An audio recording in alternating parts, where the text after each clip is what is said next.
हाय दोस्तों, स्टडी ज्ञान दर्शन में आपका स्वागत है। आज हम कक्षा 6 क्लास की पार्ट 5 वसंत अक्षरों का महत्व पढ़ेंगे। हम क्वेश्चन आंसर इसका करेंगे व्याख्या के साथ। आपका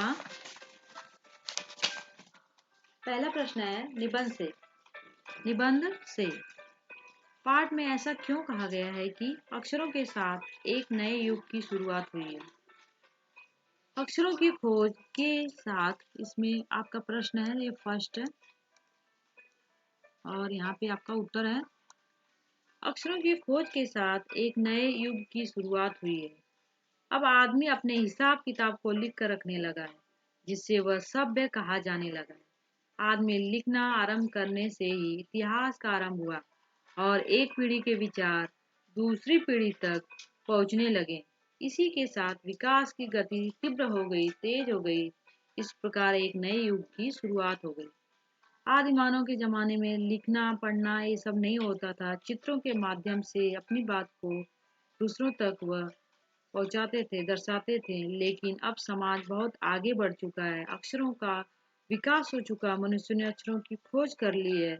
उस खोज के जरिए आदमी जो है अपना हिसाब किताब करता है, लिखता है, लिखकर अपनी बातों को दूसरों के सामने प्रकट करता है और वह सभ्य हो गया है। सभ्य सामाजिक व्यक्ति हो गया है।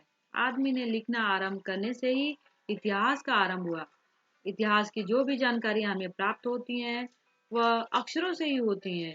अक्षरों का विकास हुआ, इतिहास का विकास हुआ, इतिहास की लेखनी शुरुआत हुई। एक पीढ़ी का विचार दूसरी पीढ़ी तक पहुंचाने में अक्षरों का बहुत ही महत्व है। विकास की गति तेज हो गई और नए युग की शुरुआत हुई। प्रश्न नंबर 1 हो गया। दूसरा है, अक्षरों की खोज का सिलसिला कब और कैसे शुरू हुआ। पाठ पढ़कर उत्तर लिखो। अक्षरों की खोज का सिलसिला लगभग 6000 साल पहले हुआ था। यहाँ पे दिया है सिलसिला लगभग 6000 वर्ष पहले शुरू हुआ। इससे पहले व्यक्ति चित्रों के माध्यम से अपने भाव व्यक्त करता था। जैसे पशु, पक्षी, आदमियों के चित्र के माध्यम से अपने भाव संकेत अस्तित्व में आए। इसके बाद अक्षरों की खोज हुई। तो पहले के जमाने में चित्रों के माध्यम से पशु के चित्र, पक्षियों के चित्र, आदमियों के चित्र बनाकर अपने भाव को प्रकट किया जाता था। जैसे अगर कोई गोल आकार का बना दिया जाता था तो उसका प्रतीक था कि सूर्य का प्रकाश। इस तरीके से अपनी बात को प्रकट किया जाता था। 6000 वर्ष पहले शुरू हुआ अक्षरों का खोज। तीसरा है, अक्षरों के ज्ञान से पहले मनुष्य अपनी बात को दूर दराज इलाकों तक पहुंचाने के लिए किन किन माध्यमों का सहारा लेता था।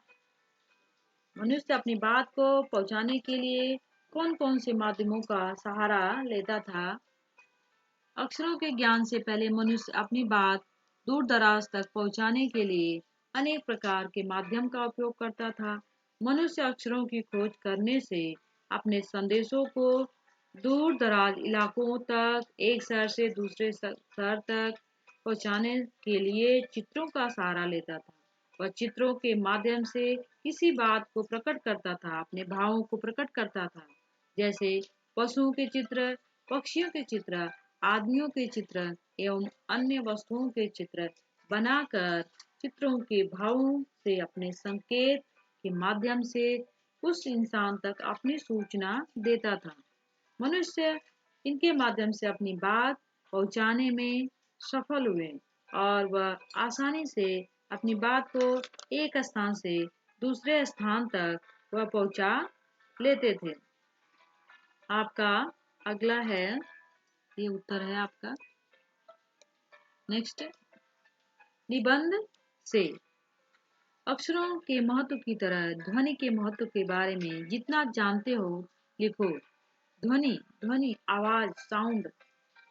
इसमें प्रश्न है निबंध से फर्स्ट है, अक्षरों का महत्व और ध्वनि के महत्व के बारे में हमें लिखना है। अक्षरों द्वारा लिखकर अपने भाव व्यक्त करना और ध्वनियों द्वारा बोलकर अक्षर और ध्वनि भाषा के दोनों रूपों, लिखित और मौखिक, भाषा की मुख्य आधार स्तंभ। लिखने के लिए हम अपनी बात को प्रकट करते हैं। मौखिक रूप से ओरल, हम बोलकर अपनी बात को एक स्थान से दूसरे स्थान, एक व्यक्ति से दूसरे व्यक्ति तक हम पहुंचाते हैं। फोन के माध्यम से, मोबाइल के माध्यम से, आज के आधुनिक युग में हम अपनी बात को मेल से, अपनी बात को लिखकर, अपनी बात को बोलकर, अपनी बात को ध्वनियों के माध्यम से प्रकट करते हैं। अक्षरों के बिना लिखा नहीं जा सकता। ध्वनियों के बिना बोलने की कल्पना नहीं की जा सकती। कान से सुनी गई प्रत्येक आवाज ध्वनि कहलाती है। हम जो भी बोलते हैं और आप सुनते हैं वही है ध्वनि। कुछ भी सुनाई देता है वह ध्वनि है। अपनी भाषा की सार्थक ध्वनि के उच्चारण द्वारा ही हम अपना भाव व्यक्त करते हैं। इसीलिए अक्षरों के समान ही ध्वनियां महत्वपूर्ण है। जितना महत्व अक्षरों का है उतना ही महत्व ध्वनियों का है। ध्वनि, आवाज, साउंड, जो ध्वनियां हैं, ध्वनियों के माध्यम से हम एक दूसरे की बात को सुनते हैं, समझते हैं, और अक्षरों के माध्यम से हम अपने भाव विचार को लिखते हैं, प्रकट करते हैं एक दूसरे के सामने। इसमें नेक्स्ट है, मौखिक भाषा का जीवन में क्या महत्व है। इस पर शिक्षक के साथ कक्षा में बातचीत करें। इसमें आपको अपनी मर्जी से लिखना है। किस तरीके से आपको मौखिक कक्षा में आप बात करेंगे मैं बताती हूँ। विद्यार्थी विद्यार्थी बोलेंगे, नमस्ते अध्यापक जी। अध्यापक, आशीर्वाद, बैठो बेटा। विद्यार्थी, अध्यापक जी, जीवन में मौखिक भाषा का क्या महत्व है, बताइए।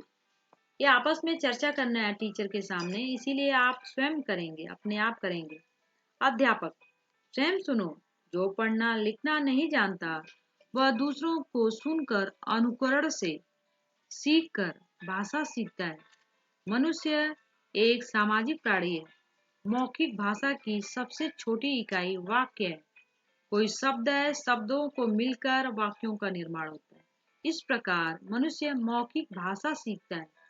विद्यार्थी विद्यार्थी बोलते हैं, बात अब समझ में आई, बहुत धन्यवाद। बहुत बहुत धन्यवाद। वह अध्यापक को धन्यवाद कहते हैं।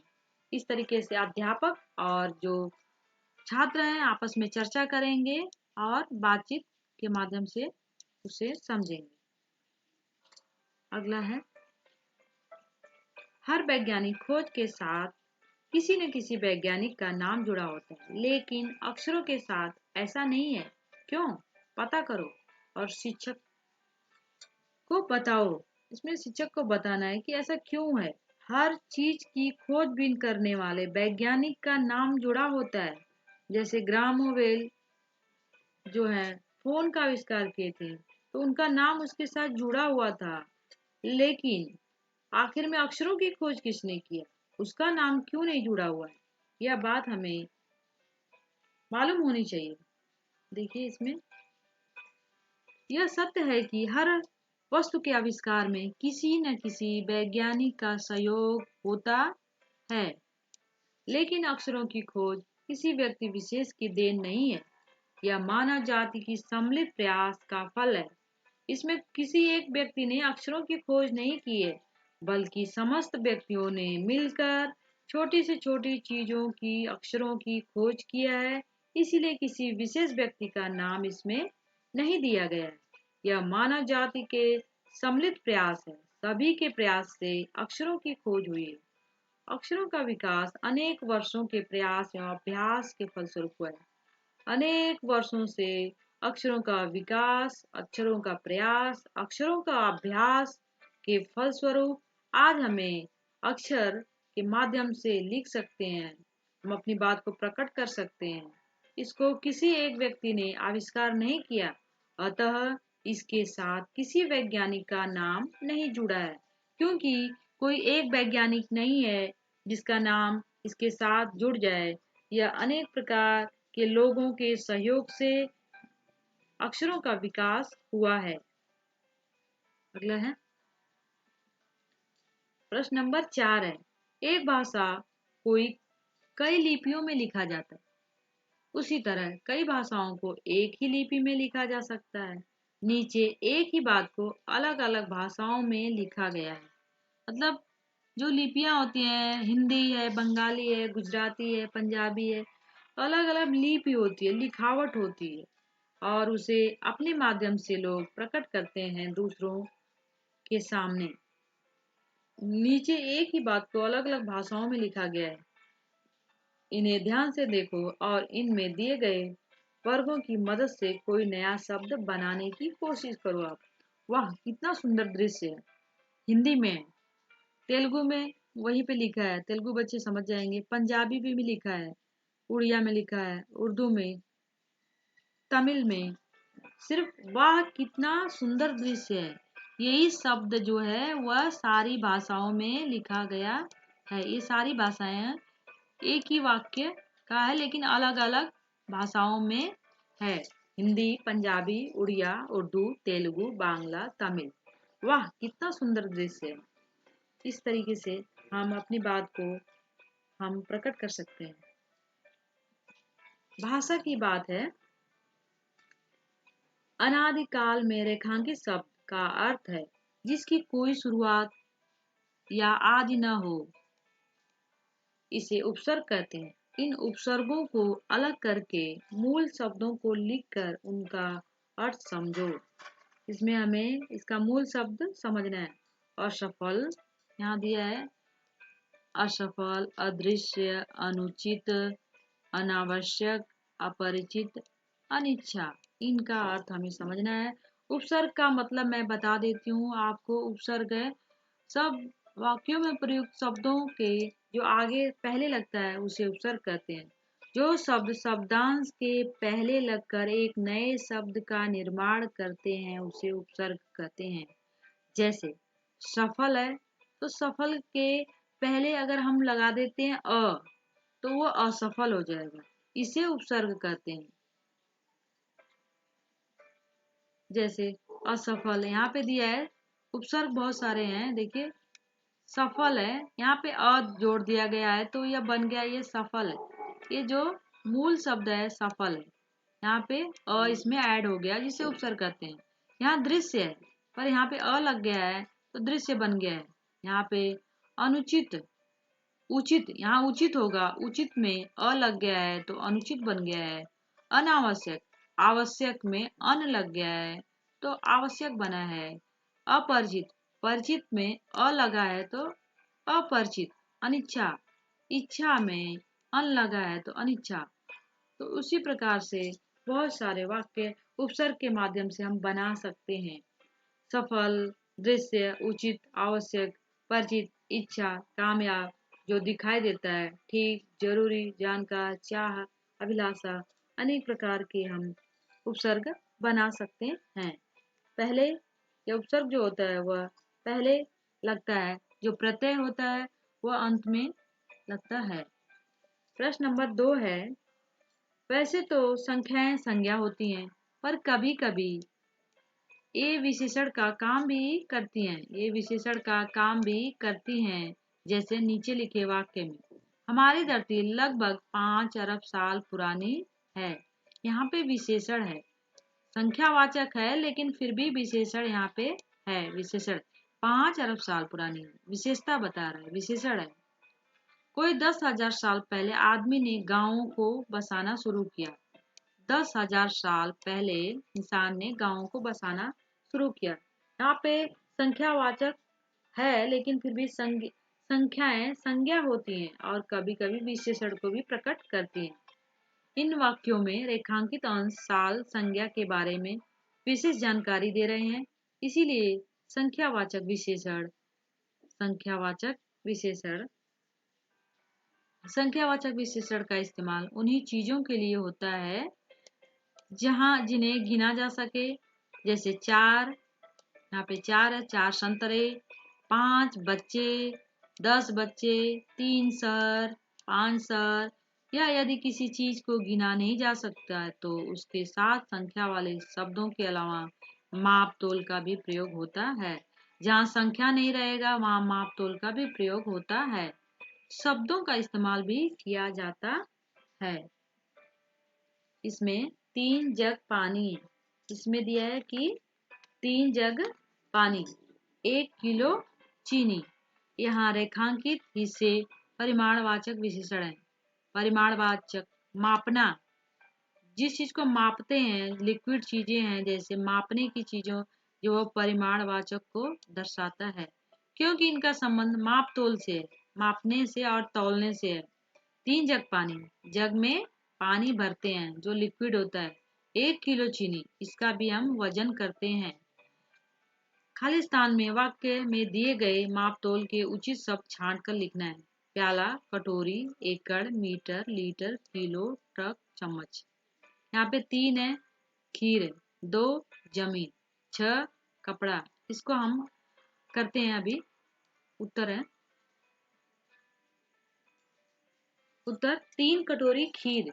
ऐसे अब जरूरी नहीं कि 3 कटोरी खीर, 3 कटोरी खीर हो सकती है, 3 कटोरी दाल हो सकती है, 2 एकड़ जमीन हो सकती है, 2 एकड़ जंगल है, 6 मीटर कपड़ा है, 6 मीटर धागा है, 2 कप का 2 कप काफी है, 2 कप चाय है। 5वां, एक ट्रक रेत है, एक ट्रक ईंट है। ऐसे बना सकते हैं आप अपनी मर्जी से भी ओवन सेंटेंस। 5 किलो बाजरा, 5 किलो चावल, बाजरा की जगह चावल भी लिख सकते हैं। 1 लीटर दूध, 1 लीटर पानी, 3 चम्मच तेल, 3 चम्मच घी। इस तरीके से हम अलग अलग बना सकते हैं, जो कि इस प्रकार से होगा। अगर आपको मेरी वीडियो पसंद आए तो लाइक शेयर सब्सक्राइब कीजिए। Thank you.